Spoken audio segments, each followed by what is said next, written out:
Everybody. No, I'm gonna try on the fun side.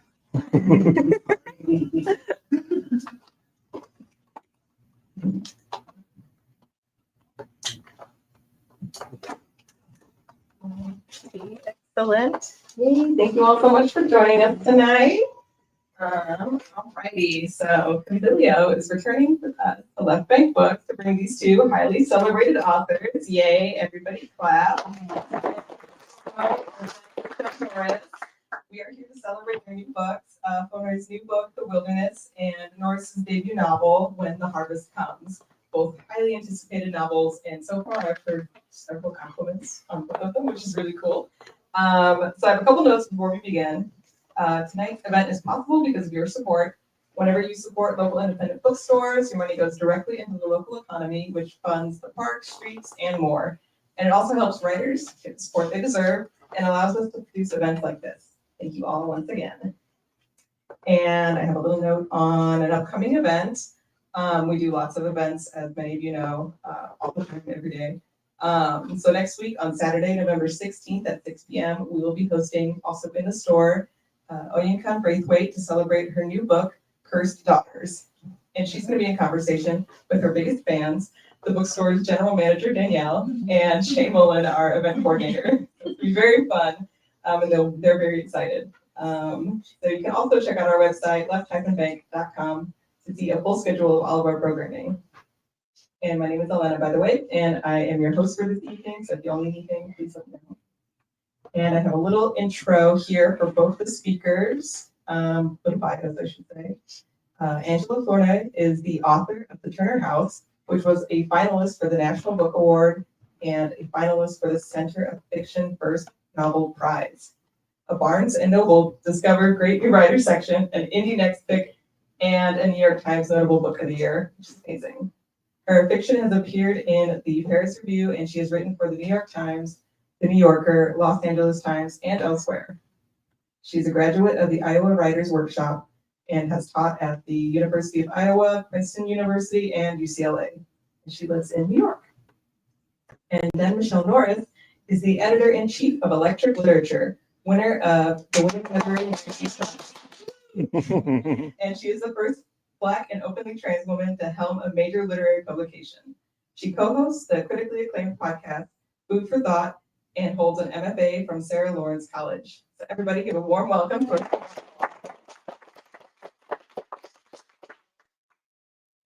mics. Yeah. And so I'm gonna say a few things before they start. Middle school teacher, 15 years, never sick, never late. So I'm using my teacher voice.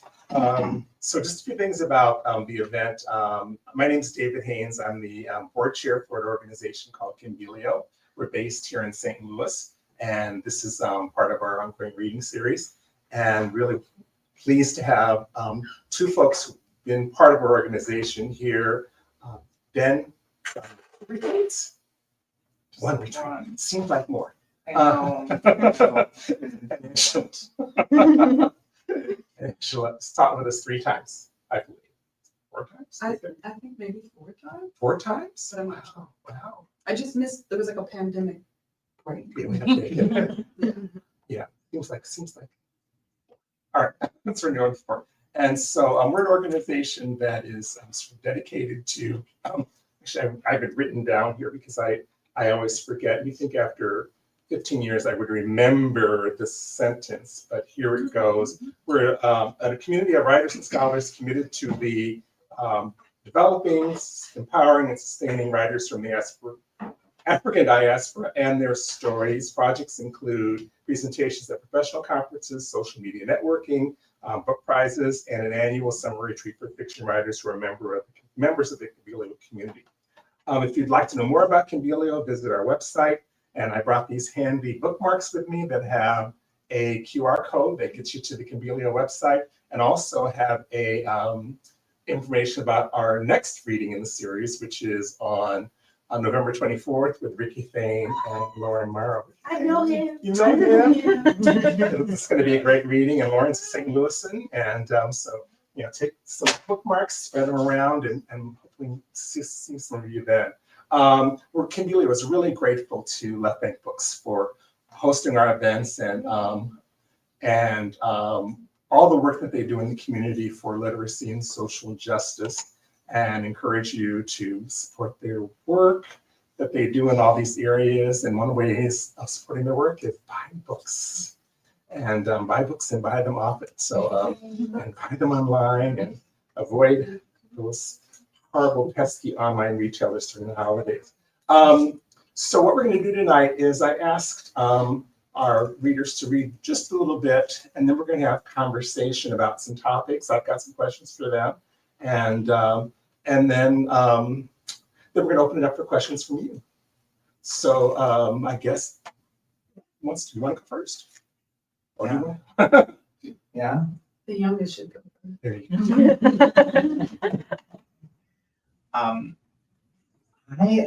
I will actually just say that when you get the chance to do like group readings, I feel like going first is the life hack, because for me, if I don't go first, then I miss what everyone else is reading because I'm just wrapped up in my own nervousness. And then when I get to go first, I get it over with. So I prefer that. I'm going to read from chapter 3 of Harvest. And I'll just give you a little bit of information. The novel centers on a gay interracial couple named Davis and Everett. Davis is Black, he's 24, 25, very effeminate, and he's a professional violist. And he's marrying Everett, who's in his late 30s. He has been married before. He comes from a family that resembles the Kennedys. And the novel opens on their wedding day. And Davis has promised Everett that for the week of their wedding, he would not practice the viola. For Davis, scales and arpeggios are like daily meditation. He can quiet his mind, turn his attention to observing, which is different from thinking. The stillness of his body, contrasted with the quick dexterity of his fingers, has a way of calming him, bringing steadiness. Davis had tried explaining this on their second date. Everett, who'd worn a deep blue button-down tucked neatly into gray flat front slacks, had laughed at the thought of playing scales every day. Did we get bored of them? A question that normally might have hurt or offended Davis instead amused him. He doesn't know the way his eyes glinted, having caught an errant ray from the restaurant's lighting. He doesn't know how his sudden smile, joyful, yet slightly condescending, managed to capture the most tender sort of happiness that Everett had ever seen. But Davis does know. What he remembers is how quickly he shook his head, how he leaned forward and really looked Everett in the eye. His boldness in that moment still delights him. He almost knocked his fork to the ground as he tried to explain the joy of scales, the beauty in setting aside time every day to go back to the beginning, to lose yourself in rote practice. Think of it like this. On a playground, you've got your slide, your tire swing, your seesaw, your jungle gym. They're bolted to the ground. They never move. One day, I slide down the slide. Then I run over to the tire swing, sit on top of it, and swing around in big lopsided circles. Then I climb into the jungle gym where I crawl through the yellow plastic tube, but not the red plastic tube with the right angle, because I want to climb down the mini ropes course, and the red tube doesn't lead to that. Then I run over to the seesaw and ride that with my friend. The next day, I'll start with the tire swing, but I'll turn it sideways so I can slide my legs through the hole in the middle and spin round and round like a top, rather than sitting on top of it, swinging in those big lopsided circles. And then I'll go to the seesaw, but this time I'll sit on the other side so I can face the street instead of the school parking lot. I'll chase my friend up the giant slide because I'm not feeling gravity that day. And when I end at the jungle gym, I'll climb up the ropes course and walk the plank backward until I end up in the pirates' quarters. That's where I can steer the ship and look out over the rest of the playground. Do you see what I'm getting at? Before Everett could respond, Davis kept going. Every day, I have to play on that playground because it's the only playground my school has. That's the equipment. That's what I've got. But am I running around solo, or is it a giant game of TV tag? Am I running up the slide or sliding down it? Everything about how I use the playground is completely up to me. Nobody gets to tell me what to do. In the constraints and the limitations of the playground, I find my freedom. Scales and arpeggios are the same way. I know the notes and they never change, so I have to get creative. Do I slur my F minor 3-octave scale in triplets going up and staccato and square eighth notes going down? Am I solo pianissimo in my A minor arpeggio today? Or am I mezzo forte? Do I staccato the bow in G major because it's a joyful key and then go legato and molto adagio because in F minor because it's dramatic and I'm playing Brahms in a recital that night? Davis sat back then, noticing that Everett's eyes had never strayed from his.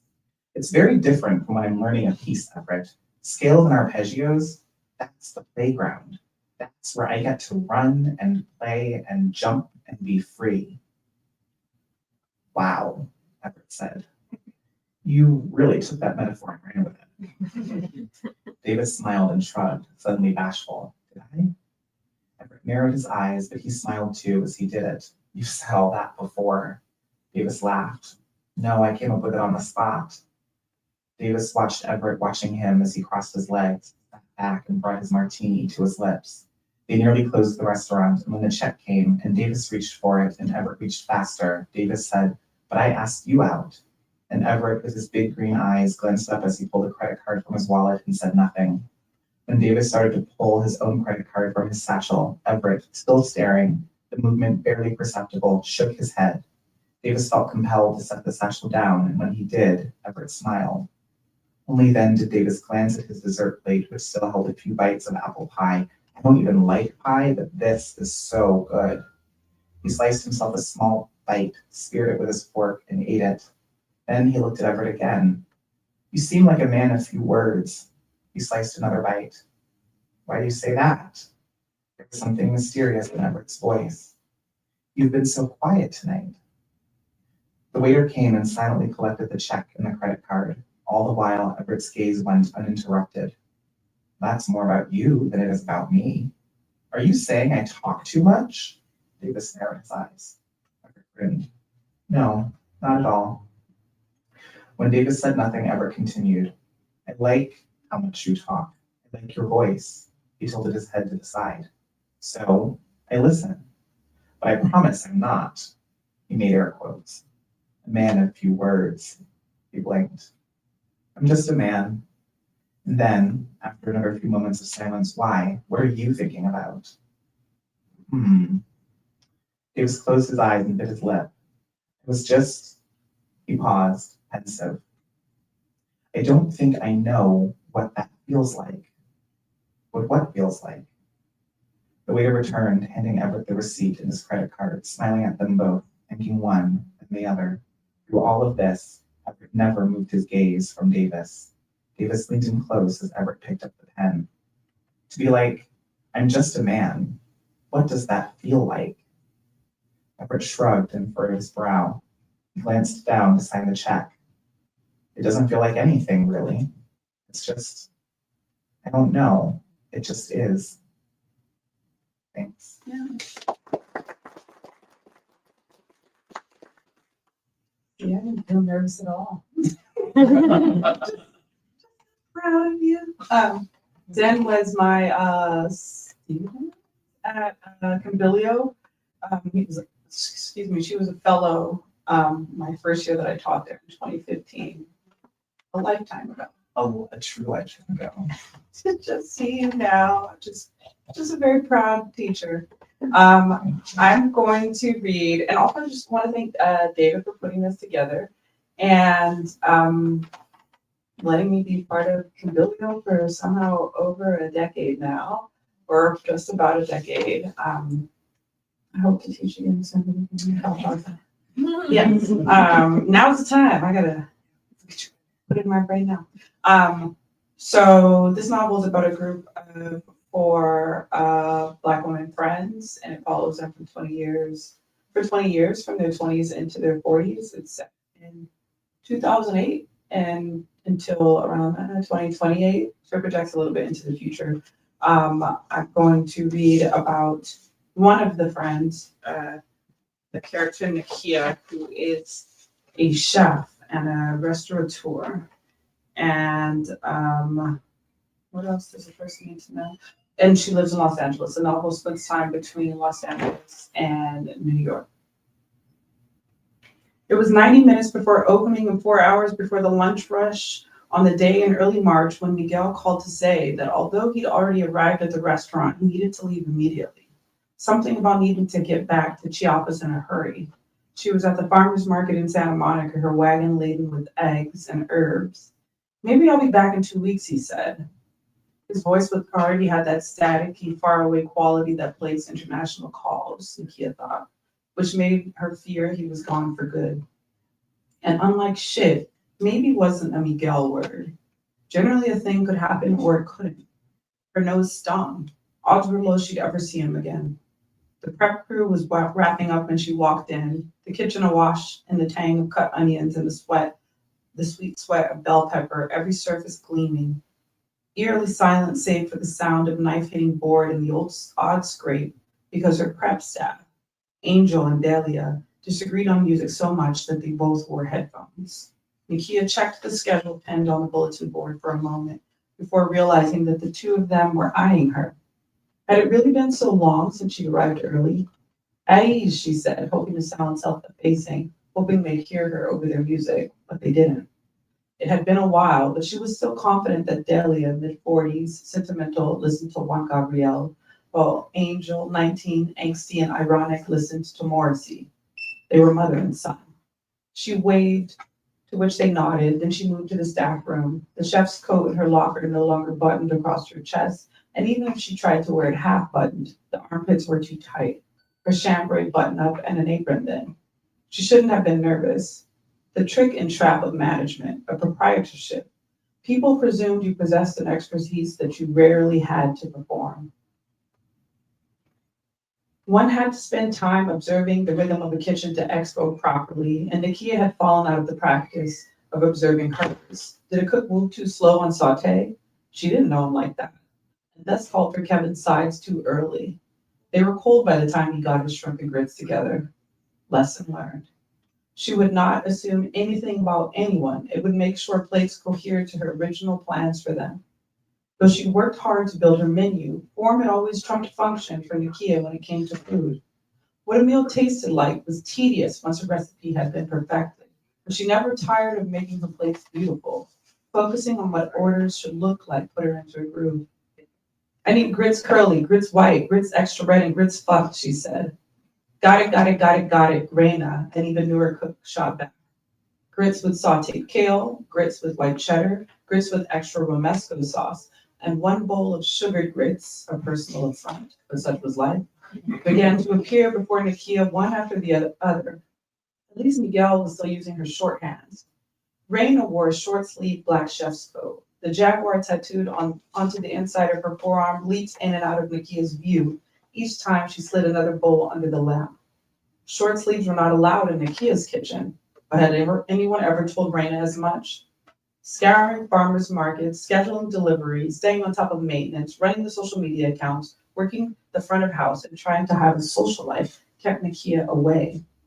Monique had been the one to convince her to back off some, to trust in Miguel and try to have a life outside of grits bowls, poached eggs, and mimosas, to try to meet someone.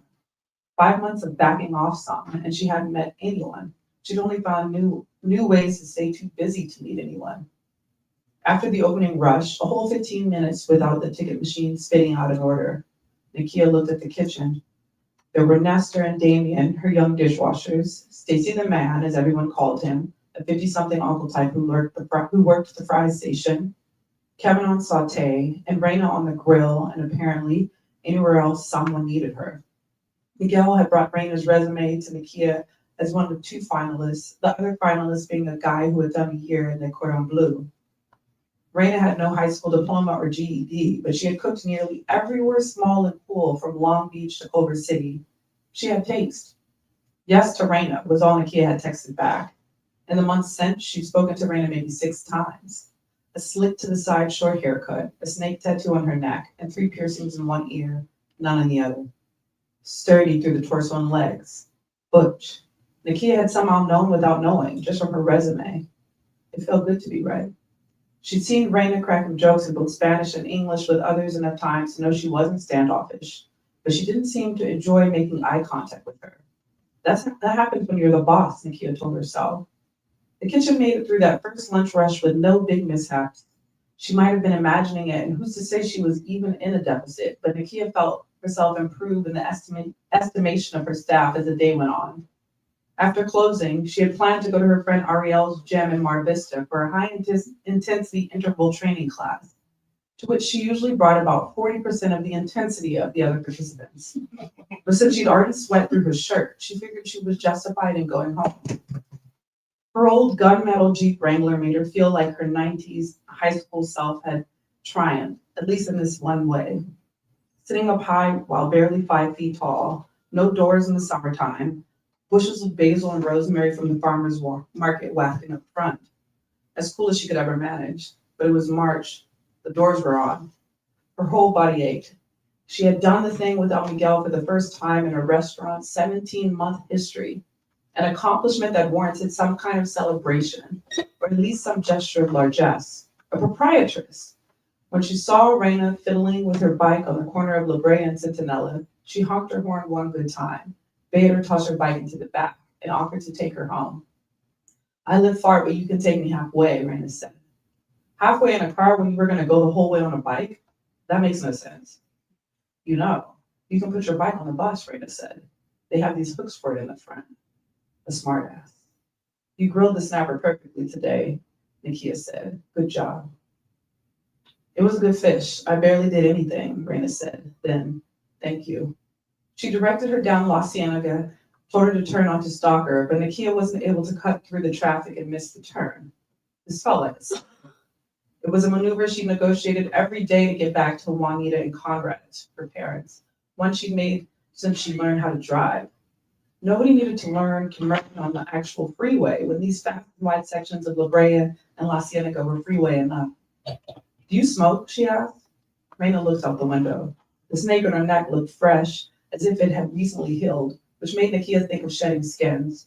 She knew nothing about snakes, or most animals, so she did not know whether this was a cobra or a python or a boa constrictor, only that it was black and green and had no rattle. Me, Reina said, no smoking, but I don't mind to be around it. Nakia took the next exit. They ended up at Kenneth Hahn Park at the very top. So many giggles, even before Nakia lit up. What was funny? The fact that they knew they would have sex soon, or that they understood they probably shouldn't. Later, Reina would say she'd known it from the moment Nakia asked her to toss her bike in the back of the Jeep. Nakia would say it was missing that turn, how she hadn't even realized she was nervous until then. But once she realized, she decided to act on those nerves. For now, they contented themselves with looking out past the playground at the smog-strangled city, glancing at each other and giggling as the marijuana did its work, directly on one of them and indirectly on the other. It was the happiest, this moment before the moment, that Nakia had been in months.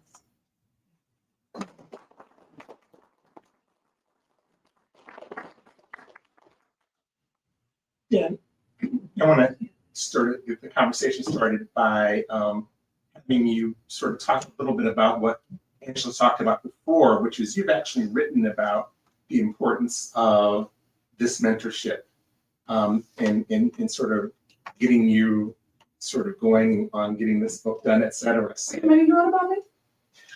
I don't know if I remember when I read about you, but I talk about you all the time. I'm sure I did, but Not that I can Google those myself. okay, well, I don't know if I remember what I wrote, but I love to tell this story because, so I applied to Kimbilio. I applied to like a number of things that year. It was a few years out of my MFA. I was not really moving forward much in my writing career. I had started this book, but really, I was very young and just trying to learn how to be an adult and like learn how to pay a bill on time and set up a bill and live in the city and get around. So I wasn't writing a whole lot. And so a friend of mine who'd done Kimbilio previously, I discovered it and I saw she'd done it. She was, I emailed her and I was like, should I do this? This looks good. And she was like, yes. So I applied and I was lucky enough to get in. And Angela ended up being my teacher, and we met actually at an event for Turner House before before the retreat. And so I kind of felt like I knew her a little bit, even though I didn't really know you. But the truth is that I went there and I was in a really, I was like about to stop writing, basically. Like I really kind of was feeling that because there was no movement, I wasn't writing, I wasn't getting anything published. The story that into the workshop, which was taken from this.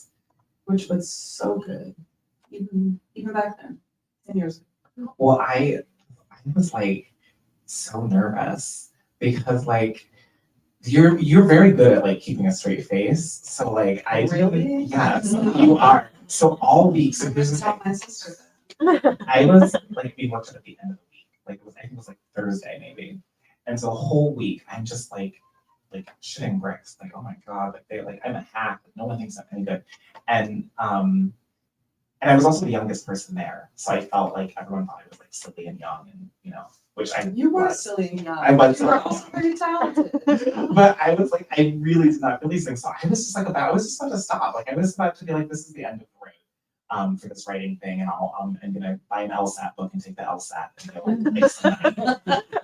And I got to workshop that day, and I couldn't even eat breakfast. I remember that very clearly. I was so nervous, and we sat down, and Angela just starts talking about the story, and she starts talking about how good it is, and I was like, wait, what? I was like, and then you started talking about dramatic tension, and you broke down the point on the first page where I started building up tension, and then she said it was like Edward P. Jones. Listen.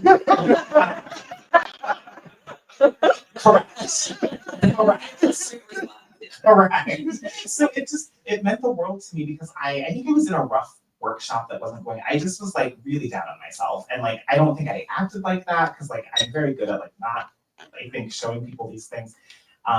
And it really got me going. And her support and encouragement. I had like some mentors who were professors from grad school, but like she was the first person who like actively was like, I'm going to help you move forward. Like I'm going to introduce you to my agent. I'm going to Turner House blew up shortly after that. And so a lot of literary magazines were asking her for short stories. And she doesn't write short stories. She was like, I have this great student who wrote this great short story. Like she was just like, I hadn't experienced that yet ever. And it really, for the first time in a few years, it made me be like, oh, I can live this life. Like I can be a writer. There's a place for my work.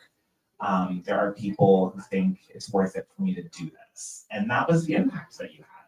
And, I've never forgotten it. I've forgotten half of that. My God. That's amazing.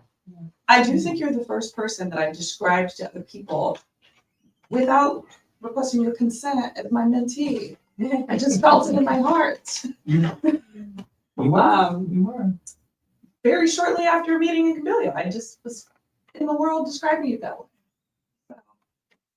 Yeah, that's why it's extra special that we get to do this event together. I didn't even know until David just offhandedly mentioned it in an email. And at first I thought he was referring to like someone named Angela who ran the bookstore or something. And then I was like, wait, you mean Angela? And David was like, Angela. Oh my gosh, amazing. Yeah. It's true. It's you never, and then literally I will also just say, and then immediately things started happening for me. I started publishing more. I won a scholarship to go to Tin House the very next summer, and then I got into McDowell, which is where I wrote the first draft of this novel. I was there for. Becomes a teacher. Listen, it was just, but it was like that encouragement made me start being like, oh, I can, getting into Kimbilio and then having you take a real interest, it just made me think, oh, these things are attainable. I can be in these spaces. Like my manuscripts are not going to be laughed out of editors' inboxes. Like it was a real turning point. And you also, interestingly, like when your literary career was like ramping up, your professional career was also like a lot of people would have been like, because you were directing figure skating of Harlem, people would have thought like, oh, she got it together at that point. So when did you decide I'm going to pivot to like a literary life full time? When did it feel like it's time to do this? I always wanted to be full-time literary. I sort of stumbled into the nonprofit work I was doing in Harlem because I did needed a job, and ended up building a career there in like youth development. And I realized while I was at Career Skating in Harlem, that was when I was editing for Apogee Journal and The Rumpus. And I realized that I did want to like edit full time, but the idea of editing books at the time really intimidated me. And I was like, I could just get a literary journal, like if there were any that paid. And That's hard. and yeah, and because most of them don't. It's a labor of love, but I just sort of did that work on the side for years. And then by the time 2021 came around, I was actually by then thinking that I wanted to make a move into like corporate book publishing as an editor. But the industry is so provincial, and I was like, I can't go back to making like $35,000 a year and live in New York. That's not going to work, which is like what an editorial assistant was making. Or maybe it was like 41, 42. I was like, that ain't gonna work. So, but then 2021 happened, and there was all of this talk in publishing about really diversifying. They did start bringing people in, and I was like, because by that point I had like published some bangers, right? Like I published the first story of Tisha Phillips' collection, The Secret Life of Church Ladies, Eula. I edited that and published that. Donatille Monize's first story I published in that same issue of Apogee, actually. I was publishing stories that were winning awards at the Rumpus. And so I was like, I have the eye, I can do this, and I have a good resume. And a couple of friends were like, if you can get a high-level job at a literary magazine that does business, that actually pays people and runs as a business, then you can probably, like after a little while of doing that, get a job as a high-level editor at a book publisher. And so that's why I ended up at Electric Literature. But that was the first time where I was full-time literary, and I realized I was like, oh, that was my dream. Because back when I first started writing, I didn't know if my writing would go anywhere. I didn't know if anyone would publish me, but I knew that I wanted to at least be in the writing world. And I was like, I will be in that world in whatever way they'll have me. Like if I need to be an agent, if I need to be an editor, if I need to be a teacher, like regardless of what happens with my own writing, if I can just be in that space, and center my life around that, then that's what I want. But it took 10 years to get there. But you know, things take time. Yeah. Talk about your journey. Yeah, sure. I can remember. I went to I was a creative writing major in undergrad at USC, and I was like a senior or about to graduate. In my last workshop, I turned in a story that I was in a workshop with the writer T.C. Boyle, and he must have not hated it because he put it down and tapped it twice. He put it on my desk, just tapped it twice, and then he walked away. And I had never gone to his office hours because I just assumed he did not like my writing. But I was like, well, I got 2 taps. If there's anything else behind those taps. And so I went to his office hours and talked about the story and what he thought was good, like it could be better. And then he was like, well, what are you gonna do? You know, you're graduating in a couple weeks. And I was like, I have no idea. English major. English major. I have no idea. And he was like, well, just get a job, and if you get fired or you get laid off, and if it happens multiple times, then maybe you should get an MFA. I had never even heard of MFAs. But he said that because he had gone to Iowa back when Iowa gave out PhDs for creative writing. So he was there for a long time until basically they kicked him out. PhD. So he was like, you know, but don't pay for it, but you should go if you hate, like you just keep losing jobs. And so I got a job doing PR, fashion PR for a brand called Stephen Barry's that no longer exists, but all their clothes used to be under $20. And I had celebrity brands of like Sarah Jessica Parker, and I was the lead person for Venus, 11 by Venus Williams, her brand when it launched. And I was at a thrift store the other day, and they had a Y2K fashion section, and they had New with Tags Dear by Amanda Bynes jeans, which was another one of the brands. And there was something about them that I felt like I wanted to buy them, even though they were a size 2. Like I just felt like this actually happened. Like I forgot. Like this was so long ago. Like I feel like I didn't buy them.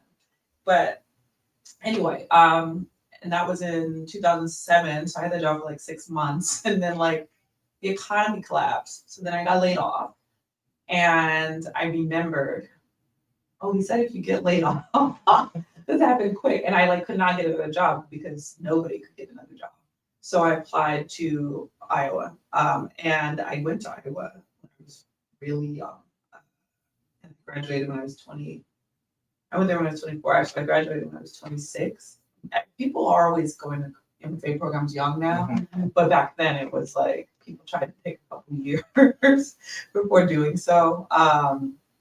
And it was, I think, the second year of their current director, Lan Samantha Chang. It was her second year there, and she was really changing the place. But she told me when I went to visit, like, making it a lot more diverse, and like everybody wasn't just being admitted because they were writing things like Raymond Carver. It was a big change for Iowa. And it, obviously worked out. So when I was there a year before me, the first class that she had brought in was Justin Torres was in that class. Ayanna Mathis was in my class. The writer Chanela Operonta was in my class. The writer Anthony Mara was in my class. Below me were the crazy people. No, they were just characters. Tony Moody was the year below me. Carmen Maria Machado was the year below me. A lot of personality. But with that, like people, like Justin's book came out when my second year. Like as soon as he finished Iowa's book came out. And when I think the year after we left Iowa, like Ayanna's book came out, it was like a book club pick. And I just was waiting tables in Washington, D.C. And working on the Turner House. And which this chapter that I read probably would not exist if I didn't work in a restaurant for that year while I was trying to finish the Turner House. I was actually in the walk-in fridge of that restaurant when I found out that like somebody wanted to buy the Turner House. And yeah, so then I also worked at the DC Public Library while I was finishing. After I sold it, I got like a better job. I liked working in the restaurant because I could like always have like dinner shifts, so then I could write in the morning. So I was able to do kind of something similar. DC Public Libraries stay open pretty late, like 9 or something. So I was able to do something similar with the library, and I finished the book. Yeah, and then nobody cared when it first came out, but then it was on the long list for National Book Award, and it was on short list for the National Book Award, and then it was on all these other lists. So then it had like a second life in the fall. It came out like in that April, and I did like, I don't know, three place book tour, and then I was like, well, now I can teach because I had written this book and I have an MFA, and I thought that was it. But then I was on all of these lists and things, so then the book had like a second life. Yeah. Let's have other people ask questions. I know that folks like to talk to the writers and me. But any questions? Well, in keeping with this conversation that we're just having, there's something I like to call the imification of creative writing, and I want to know what you think about. At one time, writing was something that you could be like a garbage man and you could write at night or whatever, but now it seems you have to go to college because you can't get into a graduate program unless you have an undergraduate degree, and it has become sort of kind of like going to law school or going to medical school or getting your MBA. Mm-hmm. Like you can't really go any place without it. Like, and I would love to know what you think about it, especially since you. So I would say first, that's one of the things that's really great about Kimbilio is that like a lot of the fellows do have MFAs, but there are always people who don't, or people who maybe got them 30 years ago and have just been living life, but decide like they hear about Kimbilio, however, and they decide they want to be a part of this community. I think one of the biggest reasons for particularly Black writers to get my MFAs is, to me, I did it because there were no jobs. Like, let me just stress it. I did it because it's very cheap to live in Iowa City. You can live on the little money they give you, and there were no jobs. And actually, the year after me was, I think people still they were in denial about how bad the economy was, but the incoming class the year next after me, 2010, the one that had like Tony and Carmen and stuff. The reason why I say there's a lot of personalities is because they got so many applications that year because everybody was trying to run to grad school. That those people, it was just like their manuscripts really had to stand out because it was like double or triple the amount of us.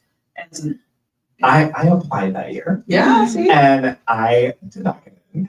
And I feel better knowing that the people who did get in. But I remember thinking to myself, I did tons of research about applying to these programs. I was reading everything. I was obsessed. I was like, and it was like, oh, they're going to have like a 50% increase in the number of applicants. And they did. So when I didn't get in, when I got my rejection letter and they said that I will never forget, they said they got 1,200 plus for 25 spots. I was like, I can't even be mad because I could be number 1,000 or I could be number 40. right. Like, You're number 26. But what you say about the MFA education, I think is, I mean, it's the reason why I sometimes teach and I sometimes don't teach because there are ways that it can feel ethically dicey, to be honest, especially when people are going into like law school debt, it's art degree, which not every program is like that. Many are, and new ones are cropping up every day. And the reality is not everybody needs to get this degree, right? And I think that, like I was saying, the reason for Black writers to do it is because of the ways that like this industry can be like insular, this ways that you learn, ways that you like get access to an agent. Maybe somebody will look at your slush pile entry because you went to this place versus not. But as far as like actually the fiction being produced, I will say that I do agree that there is a kind of, what I believe is MFA fiction is not what people say though. People want to say that it's like, they want to say all literary fiction is MFA fiction. Like if it's interior, if it's quiet, that's not what I believe. What I believe is MFA fiction is fiction that is in a pose of self-defense. A fiction that is like not taking any risk because it's like already anticipated every critique and is trying to insulate itself from it. So it's like technically proficient, but it's like there's no magic. That is what I feel is MFA fiction. It don't matter. It could be any genre, but you know it when you see it. Like it's been workshopped within an or the person has just they got the workshop in their brain, right? They didn't show it to nobody, but they are already like, I can't have a dream because people in workshops say dreams are boring. I can't do this because people say you can't do it, and it's like it does not feel like anybody. They're not having fun on the page. They're just preempting like any kind of critique. More than like a subject matter being like a subject matter that like everybody in MFA is doing. I don't think that that's really a thing, but I do think that feeling like something is technically proficient but hollow, like that is, you can read it and you know it. yeah, I mean, I agree with that. And I also agree that it often feels like you have to have an MFA, and I just want to emphasize the fact that one does not. There are all kinds of opportunities out there that you can have access to without having an MFA. There are even some things out there for people, like specifically for people who don't have an MFA. There's a fellowship with Penn America. I think it's Penn America. An Emerging Voices Fellowship that you cannot apply for if you don't know. So there are like opportunities, but even when you like look closely at some of these programs, they'll say like for the MFA you don't have to have the undergrad, or you don't have to have this, you don't have to have that. Yeah, like, that's another thing. A lot of people who like went to Iowa never finished college. Mhm. That's a big sort of. We can't talk about it too much because University of Iowa will be mad about it. Yeah. But it's a degree granting, program, but there are writers, they don't look at your transcripts and they admit you. They just look at your manuscript and then they try to figure out how to finesse it Yeah. after the fact. I have friends who had to like basically do like an online career college real quick to like finish their degree or get something that would like satisfy the registrar, but they actually had not finished college. So yeah, there's opportunities like that. The benefit of an MFA, I think, is just having time. I mean, for me, this took me 14 years from when I first started it to publication day this spring. And part of the reason why it took 14 years is because I spent a lot of time working on a lot of jobs because I made the choice to live in New York City, and you cannot live there on terrible, terrible money. So, you know, up until I got the job at Electric Literature, and I mean, most writers have a day job, and so I'm kind of happy to have a day job, and I love my job. But the point is, my MFA was the only time in my life up until this point where all I really had to think about was my writing. And that is such a gift. Now, I did pay for my MFA. Sarah Lawrence makes you pay for your MFA. Generally speaking, that's not wise. And it worked out well for me, but I don't really advise that people do it. There's no free ones in New York. No, Hunter is like There's- working towards that. and here in Brooklyn are like very low cost if you are a resident of the city, I think. But and then some programs will have scholarships that some people can get, so it's not like there's necessarily always a rule, but I'm still gonna live in New York City. exactly. I got a good deal at Sarah Lawrence. I ended up being a graduate hall director, so I lived on campus in a dorm for free, and I got a stipend. And I supervised a staff of 7 undergraduate RAs. And this is a little known fact, but if anyone knows about the Sarah Lawrence sex cult scandal, there is a documentary on Hulu about this all years ago. I was the graduate hall director who supervised the RA of those dorms. And I did not know this was happening. Did you tell people that? I probably shouldn't, but I think it's so entertaining. But I think it's also off campus. Like, Yes, yeah. it eventually moved off campus, but truly, I was like, that set of dorms is like this weird little set of houses that have their own like regular, maybe they don't now, but when I was there, like you had a regular key, like not a key card. So it's not like I or even the RA could like be walking around them and like inspecting or anything, but this random man scanned everyone and lived he was a father of a student and lived there. And it was, you can Google it. yeah, it's a very good article about it. Yes. Maybe one more question, 2 more questions? Well, first of all, yours was the last book I read, which I finished a couple of days ago. Thank you. And I read a lot of contemporary fiction, and it's up in my top 5 of the year. Thank you so much. Love it. So I know it's kind of a trite thing to ask, but who are you all reading that you're really excited about? I really loved another former Kimbilio person's book who's coming, Ricky Fane, The Devil Three Times. Obsessed. Looking forward to rereading that book. It's just one of those books, an exciting thing for me. It actually does not feel like MFA fiction in one way, because the whole time you're like, can he pull this off? Like so it's an intergenerational story about this family in Tennessee over like 200 years. So it sort of begins with them in like West Africa and then like through enslavement to present day. And their sort of guardian, you can't really say an angel, but guardian fallen angel is like the devil. So it is also about, it is sort of, we check in on the devil often, but he's a kind of trickster, like, sad, scorned son. And it's just really impressive the way that Ricky continues to breathe life into the conceit, that kind of conceit of the book. And also have these new generations appear, and these people very quickly feel real, and these new generations. It's really cool. So for me, one of my favorite, I love Wilderness. Like I texted Angela when I opened it and read the first 5 pages. I was like, I'm just like, oh, okay.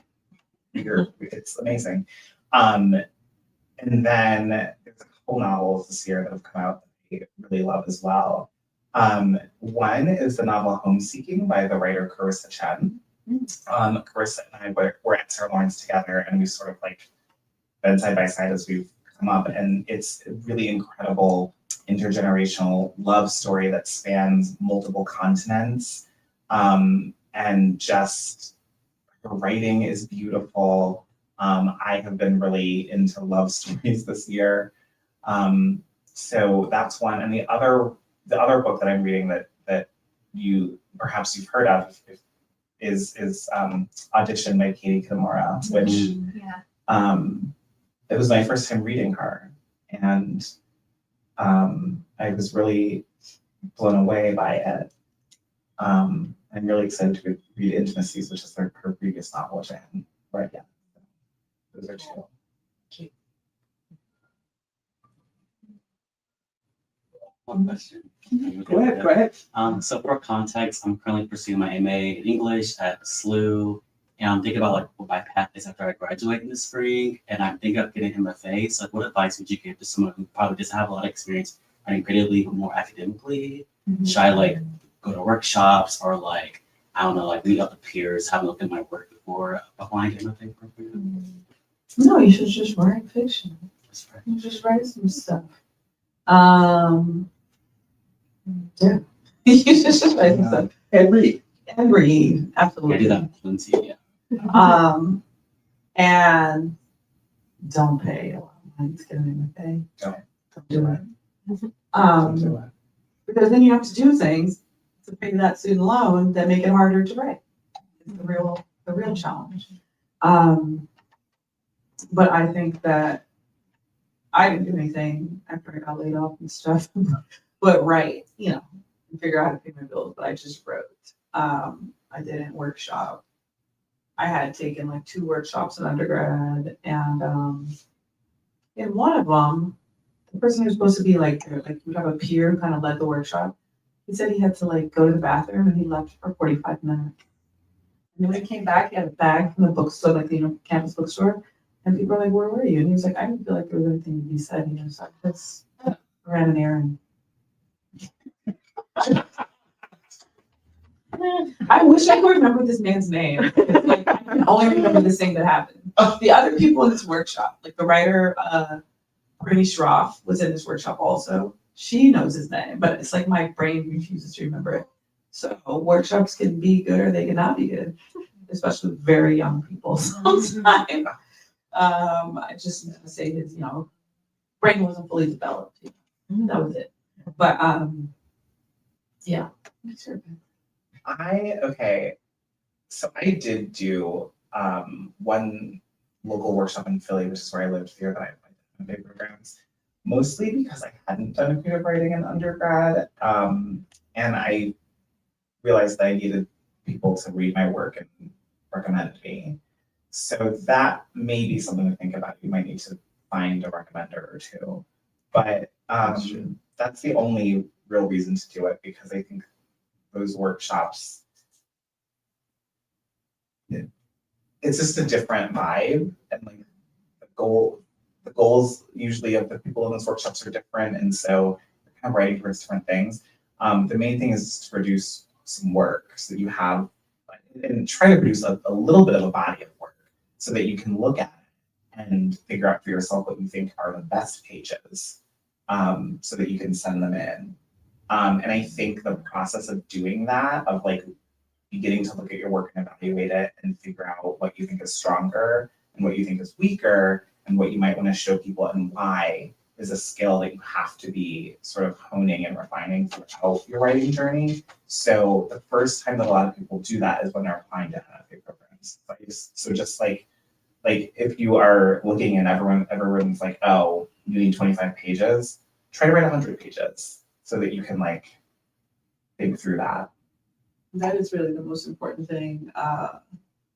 On either side of an MFA, I feel like for me, the most important thing is to get a better understanding of what I think is valuable in my work and to be able to like explain that and defend that if I need to, because when you have an editorial relationship, sometimes people will just project all kinds of like, oh, I think you want us to go this way. I don't think you want us to go that way. You need to be able to be like, oh, that's a good idea, or no, thank you, right? And articulate why. And so, yeah, you should, when you're writing and when you're reading, really think about what it is that you think makes your work valuable. Good luck. I think that's it. Thank you. Awesome. Thank you all so much for coming.